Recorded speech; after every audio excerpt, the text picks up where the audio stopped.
Hello बच्चे लोग, तो कैसे हैं आप लोग? आशा करते हैं सब लोग अच्छे ही होंगे। इससे पहले हमने न्यूटन्स लॉज ऑफ मोशन के ऊपर 3 वीडियो लेक्चर बना चुके हैं।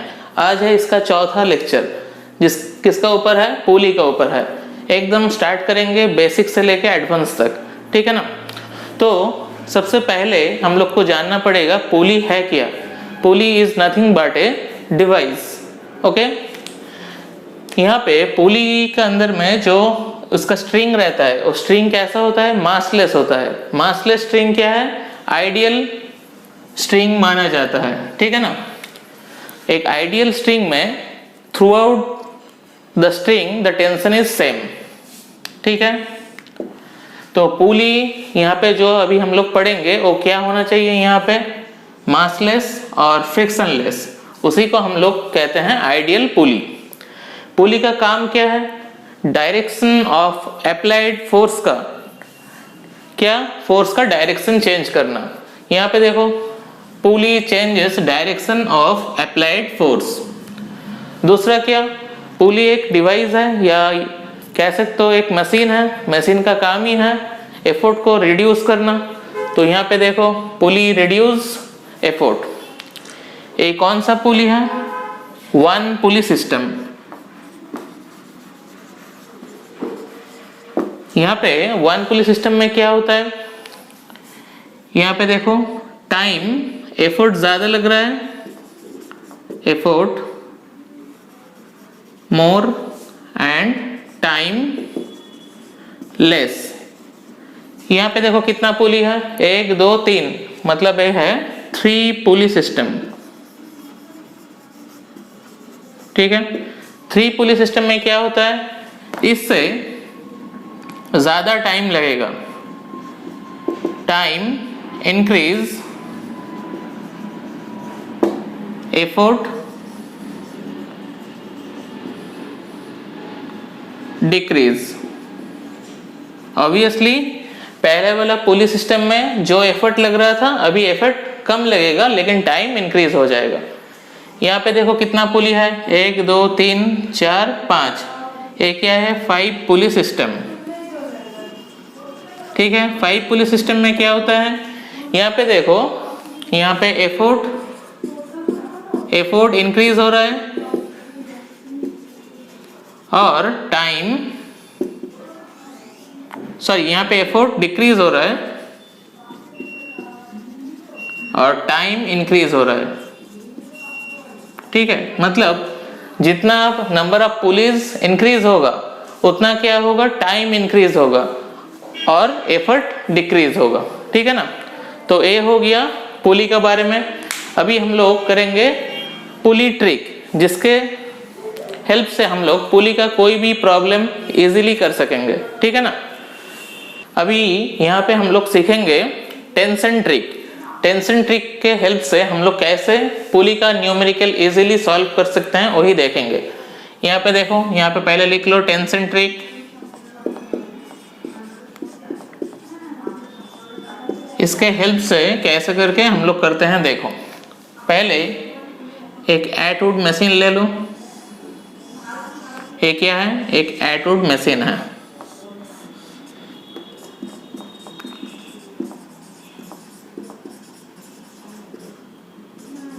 ठीक है।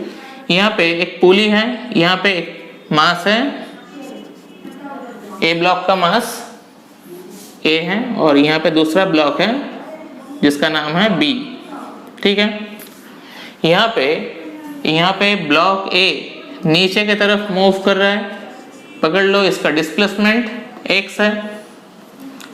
ए ब्लॉक अगर नीचे की तरफ मूव करेगा तो ए वाला ब्लॉक, मतलब ब्लॉक बी, ऊपर की तरफ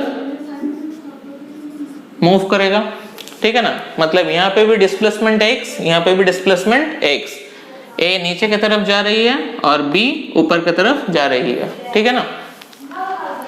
तो यहाँ पे देखो, ए अगर ऑब्जेक्ट हुआ तो ए दिस ऑब्जेक्ट का रेस्पेक्ट में टेंशन किस तरफ होगा? टेंशन का डायरेक्शन ऊपर की तरफ, और ए ऑब्जेक्ट का रेस्पेक्ट में टेंशन का डायरेक्शन किस तरफ होगा?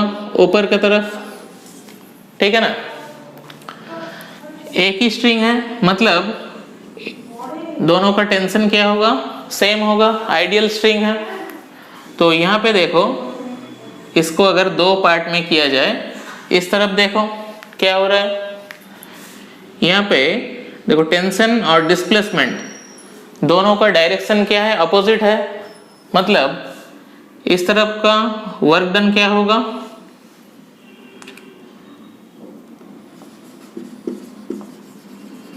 यहाँ पे देखो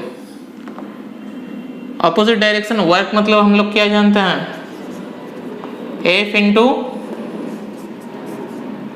एस, मतलब डॉट प्रोडक्ट। यहाँ पे F मतलब क्या है, टेंशन, और X क्या है, डिस्प्लेसमेंट। दोनों का डायरेक्शन अपोजिट, मतलब दोनों का बीच का एंगल कितना है, 180 डिग्री। तो यहाँ पे हो गया Tx cos 180 डिग्री, मतलब यहाँ पे हो गया माइनस Tx। समझ में आया? अभी देखो इस तरफ का अगर वर्क डन निकाला जाए तो क्या होगा, यहाँ पे भी work done equal to F dot S. यहाँ पे F क्या है, टेंशन, डिस्प्लेसमेंट क्या है, X। दोनों का डायरेक्शन देखो सेम, दोनों का डायरेक्शन सेम है तो दोनों का बीच का एंगल कितना होगा, 0 डिग्री। तो यहाँ पे देखो टोटल क्या हो जाएगा, Tx cos 0 degree, cos 0 degree का वैल्यू क्या है, 1। सो यहाँ पे क्या हो जाएगा, Tx। ठीक है ना? तो टोटल वर्क डन क्या हो जाएगा पूरा सिस्टम का, the net work done of the system equal to minus Tx, और यहाँ पे क्या है, प्लस Tx। दोनों अगर कट जाए तो क्या होगा, 0। मतलब ये पूरा सिस्टम का नेट वर्क डन क्या हो गया, 0। इसी का बेसिस में हम लोग लिख सकते हैं tension into displacement 0, summation of tension into velocity वो भी 0 लिख सकते हैं, टेंशन इंटू एक्सेलरेशन वो भी 0 लिख सकते हैं। ये तीनों ट्रिक को यूज करके हम लोग पुली का कोई भी न्यूमेरिकल सॉल्व करेंगे। ठीक है ना? मतलब पूरा सिस्टम का नेट वर्क डन क्या होगा, 0। देखो ये प्रॉब्लम दिया गया है, यहाँ पे एक रिजिड बॉडी है, यहाँ पे दो ब्लॉक, दो अलग अलग स्ट्रिंग्स है, हैंगिंग है। ठीक है, यहाँ पे हमको निकालना है find tension eight point x and y। सबसे पहले देखो यहाँ पे क्या करना पड़ेगा, इसका फ्री बॉडी डायग्राम ड्रॉ करना है। ठीक है, तो 6 kg को अलग से ले लो। तो 6 kg का सेल्फ वेट क्या होगा, नीचे की तरफ, मतलब यहाँ पे क्या हो गया, 60। ऊपर क्या है, एक स्ट्रिंग जुड़ा हुआ है, मतलब इसका टेंशन का डायरेक्शन किस तरफ होगा, ऊपर की तरफ। ठीक है, तो यहाँ पे हम लिख सकते हैं T इक्वल टू क्या, 60 न्यूटन। तो ए स्ट्रिंग का टेंशन क्या हो गया, 60 न्यूटन, मतलब Tx। ठीक है, मतलब x पॉइंट का टेंशन हो गया 60 न्यूटन। अभी यहाँ पे देखो 4 kg का फ्री बॉडी डायग्राम ड्रॉ करना है। तो 4 kg का सेल्फ वेट क्या होगा ड्यू टू ग्रेविटी, 40। ठीक है ना? और ऊपर एक अलग सा स्ट्रिंग है, मतलब यहाँ पे पकड़ लो ये T1 है। ठीक है, और 4 kg का साथ ए भी स्ट्रिंग जुड़ा हुआ है, और ए स्ट्रिंग का टेंशन अभी हम लोगों ने यहाँ पे फाइंड आउट किया कितना है, 60। मतलब यहाँ पे ये क्या हो जाएगा, 60। ठीक है ना? मतलब ए ब्लॉक का रेस्पेक्ट में टेंशन का डायरेक्शन इस तरफ होगा, और ए ब्लॉक का रेस्पेक्ट में टेंशन का डायरेक्शन इस तरफ। एक ही स्ट्रिंग है, मतलब टेंशन का मैग्नीट्यूड हमारा सेम ही रहेगा। ठीक है, तो इसी हिसाब से इसका अगर इक्वेशन ड्रॉ किया जाए तो क्या हो गया, देखो T1 और 40 और 60 अपोजिट डायरेक्शन में है, तो हम यहाँ पे लिख सकते हैं T1 इक्वल टू 40 प्लस 60, मतलब 100 न्यूटन। यहाँ पे T1 मतलब y पॉइंट का टेंशन निकल गया, सो यहाँ पे Ty इक्वल टू 100 न्यूटन। ठीक है, खत्म। अभी दूसरे प्रॉब्लम देखेंगे। यहाँ पे देखो ए वाला प्रॉब्लम में एक आइडियल पुली है, यहाँ पे 3 kg एक ब्लॉक है और यहाँ पे 1 kg का एक ब्लॉक है। 3 kg का ब्लॉक ए एक्सेलरेशन से नीचे की तरफ जा रही है और यहाँ पे देखो 1 kg का ब्लॉक ए एक्सेलरेशन से ऊपर की तरफ जा रही है। तो यहाँ पे हमको निकालना है एक्सेलरेशन का वैल्यू निकालना है और टेंशन का, स्ट्रिंग का जो टेंशन है वो निकालना है। सबसे पहले क्या करना पड़ेगा, ये जो ब्लॉक है, ब्लॉक का सेल्फ वेट क्या है 30 due to gravity. A body का रिस्पेक्ट में टेंशन क्या होगा इसका ऑपोजिट डायरेक्शन में, और ए ब्लॉक का रिस्पेक्ट में टेंशन क्या होगा, यहाँ पे टेंशन भी यहाँ पे बॉडी का ऑपोजिट डायरेक्शन में ही होगा। और यहाँ पे ब्लॉक नीचे की तरफ जा रहा है, मतलब ये 30 न्यूटन टेंशन से ज़्यादा है बोल के नीचे की तरफ जा रही है। तो यहाँ पे इक्वेशन क्या हो जाएगा 30 minus T equal to mass of the block और acceleration. Mass of the block क्या है 3 और एक्सीलरेशन क्या है a। हो गया इक्वेशन नंबर 1। अभी दूसरा इक्वेशन देखो, यहाँ पे ए ब्लॉक ऊपर की तरफ जा रही है, तो यहाँ पे टेंशन फोर्स ऑब्जेक्ट का सेल्फ वेट के साथ ज़्यादा है, मतलब यहाँ पे हम लिख सकते हैं T minus 10 equal to 1 into A, मतलब ये सेकेंड इक्वेशन है। अभी ये दोनों इक्वेशन को अगर सॉल्व किया जाए तो टेंशन और एक्सेलरेशन आराम से निकल जाएगा। तो दोनों इक्वेशन को अगर ऐड किया जाए, यहाँ पे देखो minus T plus T cancel हो गया, यहाँ पे हो गया 20, यहाँ पे हो गया 4a। So a equal to हो गया 5 मीटर पर सेकेंड स्क्वायर। तो एक्सेलरेशन निकल के आ गया यहाँ पे, ठीक है ना। तो टेंशन ऑटोमेटिक निकल जाएगा, कोई भी एक इक्वेशन में बैठा दो। तो फर्स्ट इक्वेशन में ही बैठाते हैं 30 minus T equal to 3 into A की जगह पे 5 बैठाओ, मतलब 15। सो t इक्वल टू हो गया 30 माइनस 15 इक्वल टू 15 न्यूटन, ठीक है। अभी देखो ए प्रॉब्लम में यहाँ पे दिया है एक सरफेस है, यहाँ पे 5 kg का एक ब्लॉक है और यहाँ पे 1 kg का एक ब्लॉक है और यहाँ पे एक आइडियल पुली है जो ए एक्सेलरेशन से नीचे की तरफ जा रही है और 5 kg का जो ब्लॉक है वो इस तरफ जा रही है। तो हमको यहाँ पे निकालना है इसका एक्सेलरेशन कितना है और ये पूरा स्ट्रिंग का टेंशन क्या है, ठीक है।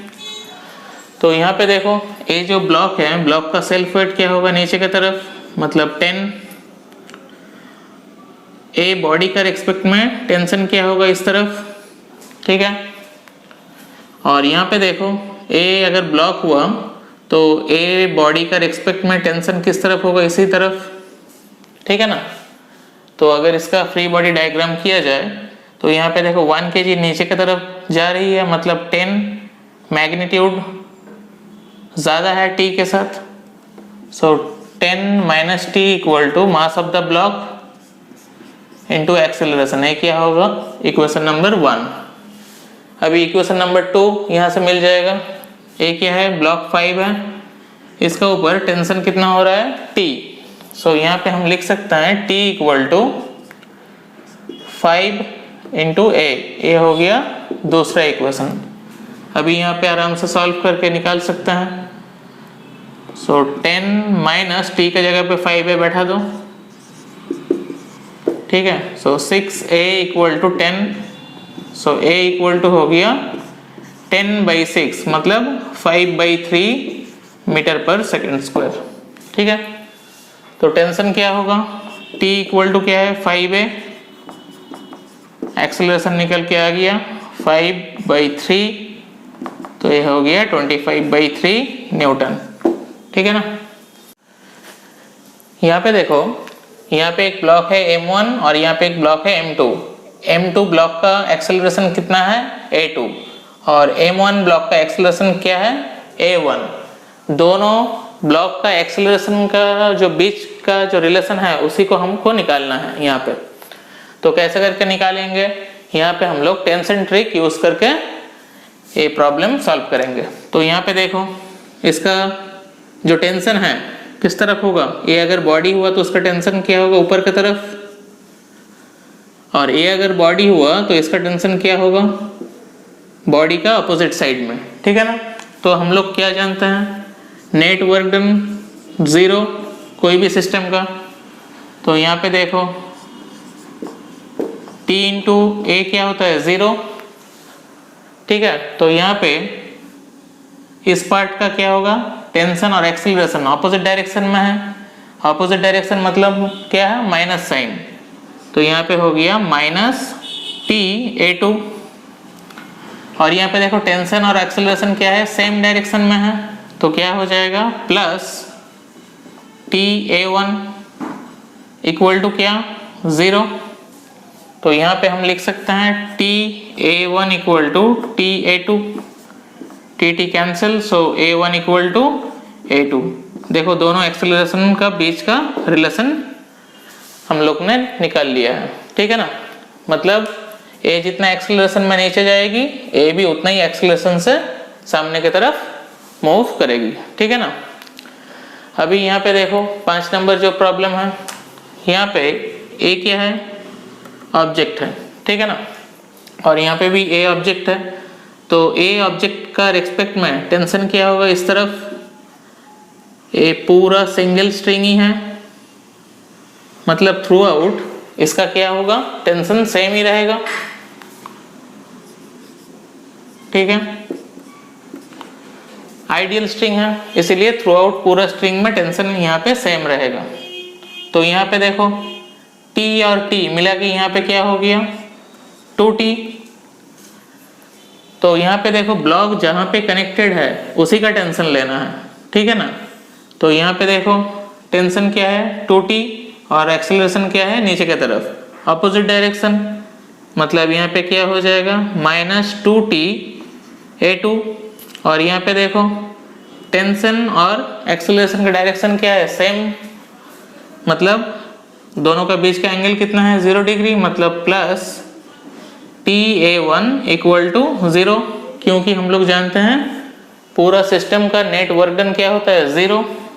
तो यहाँ पे T(A1) इक्वल टू हम लोग लिख सकते हैं 2T(A2), T और T कैंसिल हो गया, सो यहाँ पे हो गया A1 इक्वल टू 2A2, ठीक है ना। तो यहाँ पे देखो दोनों एक्सेलरेशन का रिलेशन हम लोग ने फाइंड आउट कर लिया है, ठीक है ना। अभी दूसरे प्रॉब्लम देखेंगे कांस्टेंट मोशन का। प्रॉब्लम गौर से देखो, यहाँ पे दोनों ब्लॉक है, दोनों ब्लॉक सामने की तरफ मूव कर रही है, A1 एक्सेलरेशन से, A2 एक्सेलरेशन से, और तीसरा नंबर जो ब्लॉक है वो नीचे की तरफ मूव कर रही है।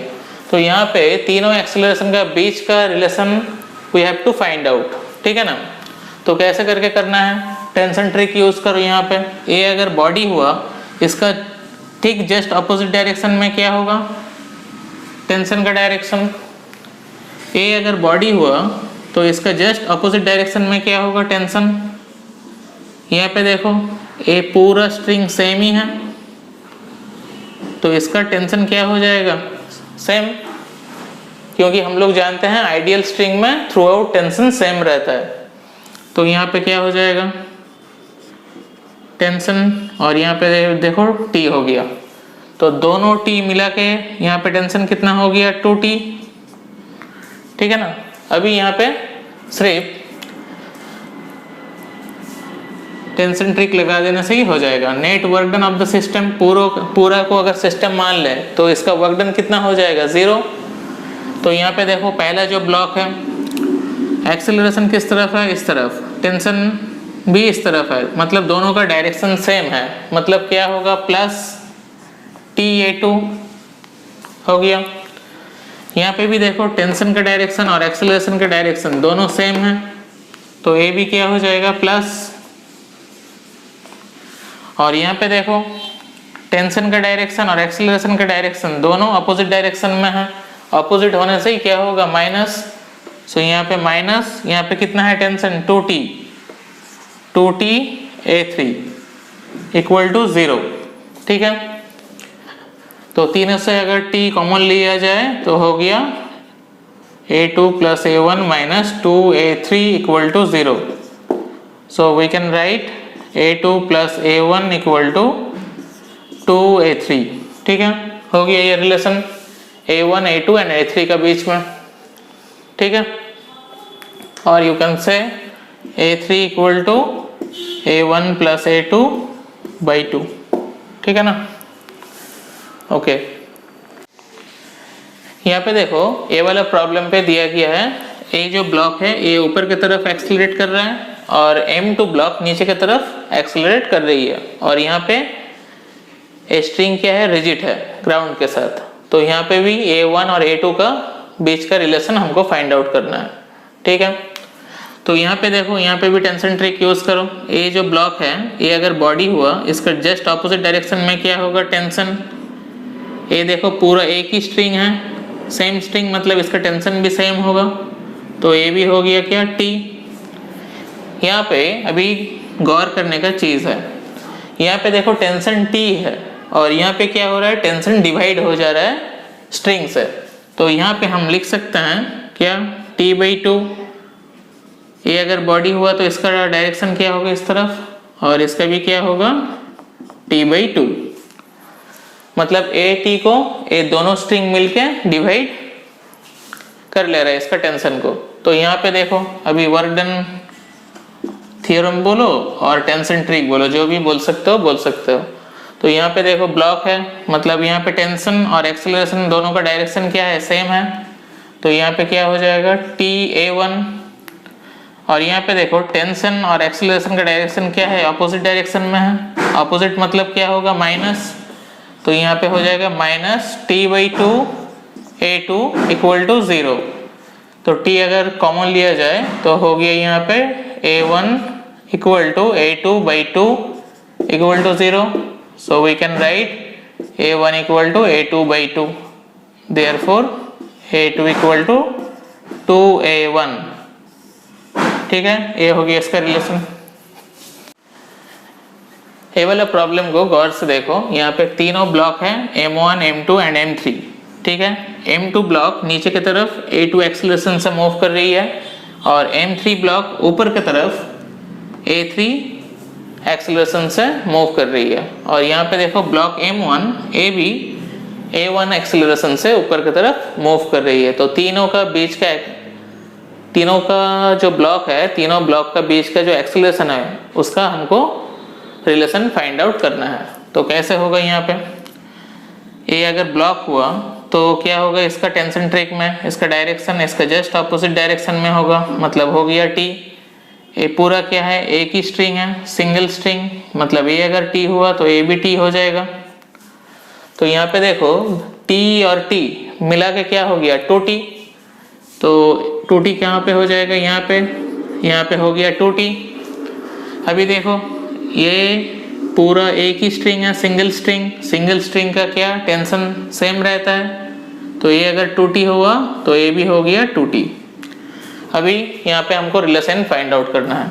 सबसे पहले देख लो यहाँ पे ब्लॉक M1 पर यहाँ पे टेंशन और एक्सेलरेशन का डायरेक्शन क्या है, सेम है।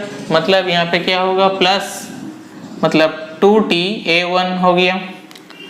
दूसरा M2 ब्लॉक में देख लो, यहाँ पे टेंशन और एक्सेलरेशन क्या है, अपोजिट डायरेक्शन, मतलब यहाँ पे क्या हो गया, माइनस T/A2।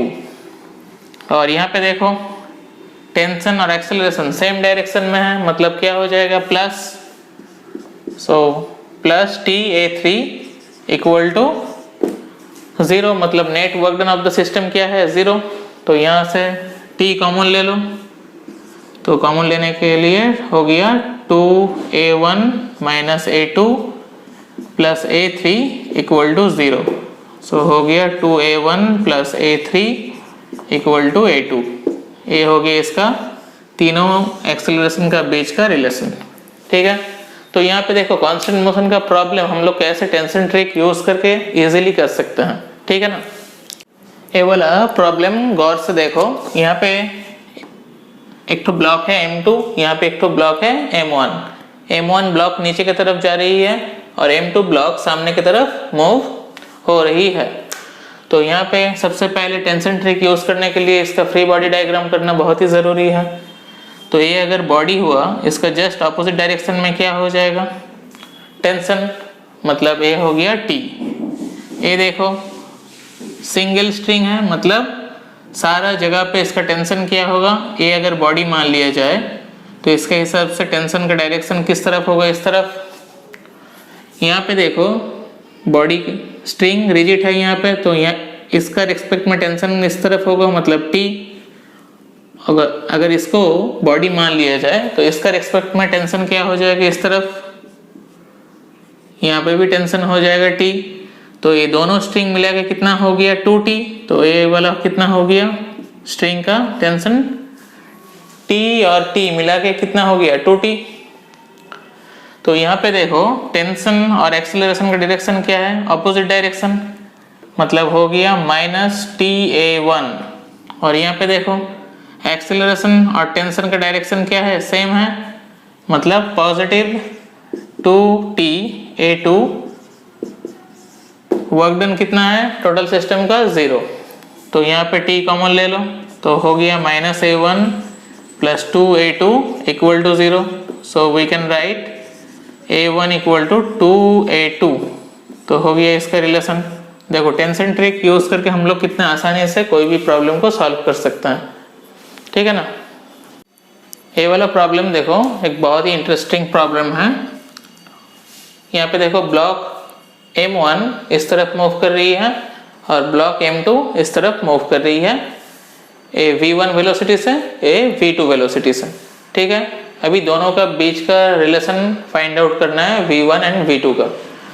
तो ब्लॉक अगर इस तरफ मूव कर रही है, ये अगर बॉडी हुआ, इसका रिस्पेक्ट में टेंशन किस तरफ होगा, इस तरफ, ठीक है, ठीक है ना।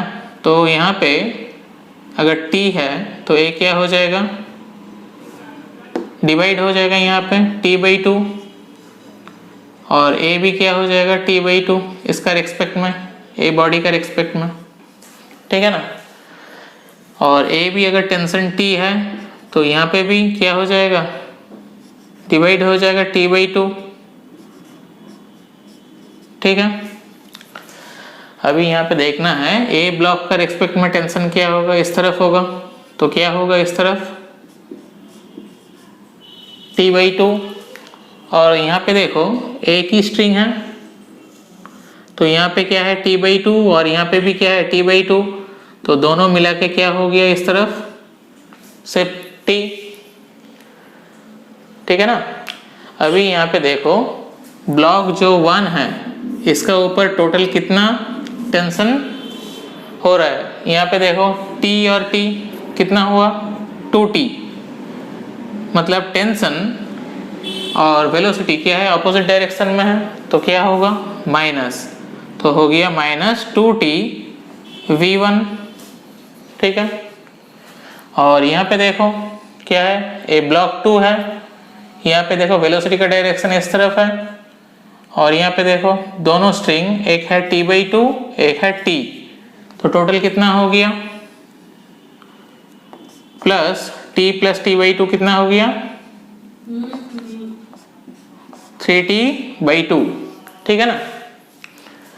और एक ही डायरेक्शन में है, मतलब v2 = हो गया 0।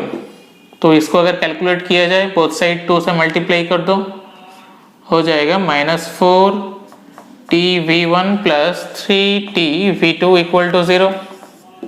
t को कॉमन ले लो, तो यहाँ पे हो जाएगा 3v2 = 4v1, हो गया इसका रिलेशन, ठीक है। तो यहाँ पे देखो टेंशन ट्रिक यूज करके हम लोग कांस्टेंट मोशन का कोई भी प्रॉब्लम सॉल्व कर सकते हैं। यहाँ पे देखो ए जो प्रॉब्लम दिया हुआ है, यहाँ पे बोला गया है तीनों जो ब्लॉक है, तीनों ब्लॉक का इक्वल मास है 2 kg करके। ए जो स्ट्रिंग है, ए स्ट्रिंग का ए पॉइंट में टेंशन कितना होगा, मतलब एक्स पॉइंट पे टेंशन कितना होगा, यही हमको फाइंड आउट करना है। और यहाँ पे देखो एक्सेलरेशन किस तरफ हो रहा है, नीचे की तरफ ए एक्सेलरेशन हो रहा है, और ए वाला ब्लॉक ऊपर की तरफ सेम एक्सेलरेशन से जा रही है, ठीक है ना। तो यहाँ पे सबसे पहले हम लोग को कॉमन एक्सेलरेशन फाइंड आउट करना चाहिए। तो कॉमन एक्सेलरेशन निकालने के लिए हम लोग को क्या करना है, हम लोग क्या जानते हैं, एक्सेलरेशन = फोर्स बाई मास, तो इसको पूरा अगर सिस्टम मान लिया जाए तो इसका टोटल मास कितना हो गया 6, ठीक है ना। और यहाँ पे देखो 6 kg, और यहाँ पे नेट फोर्स क्या होगा, इस तरफ क्या है 2 kg मतलब 2g, और इस तरफ इसको अगर टोटल मान लिया जाए तो क्या होगा 4g, मतलब ये नीचे की तरफ जा रही है, ये ऊपर की तरफ, मतलब 4g माइनस 2g, ठीक है ना। तो यहाँ पे हो गया 2g/6 मतलब g/3। तो एक्सेलरेशन यहाँ पे कितना हो गया 10/3, अगर g को 10 मान लिया जाए तो, ठीक है ना। अभी A 2 kg ब्लॉक का एक फ्री बॉडी डायग्राम ड्रॉ कर लो। यहाँ पे देखो एक 2 kg जो ब्लॉक है, इसका सेल्फ वेट क्या होगा, नीचे की तरफ मतलब 20, और ऊपर की तरफ टेंशन मतलब यहाँ पे Tx, नीचे की तरफ जा रही है मतलब 20 का मैग्नीट्यूड टेंशन से ज़्यादा है। तो यहाँ पे क्या हो जाएगा 20 minus Tx equal to mass of the block कितना है 2, और एक्सेलरेशन कितना है 10/3। तो यहाँ पे Tx कितना हो गया 20 माइनस 20/3 मतलब हो गया 40/3, हो गया 13.3 न्यूटन, ठीक है ना। तो Tx का टेंशन निकल के आ गया 13.3 न्यूटन। तो इसी के साथ कांस्टेंट मोशन का पहला वाला पार्ट हम लोग खत्म करते हैं, ठीक है।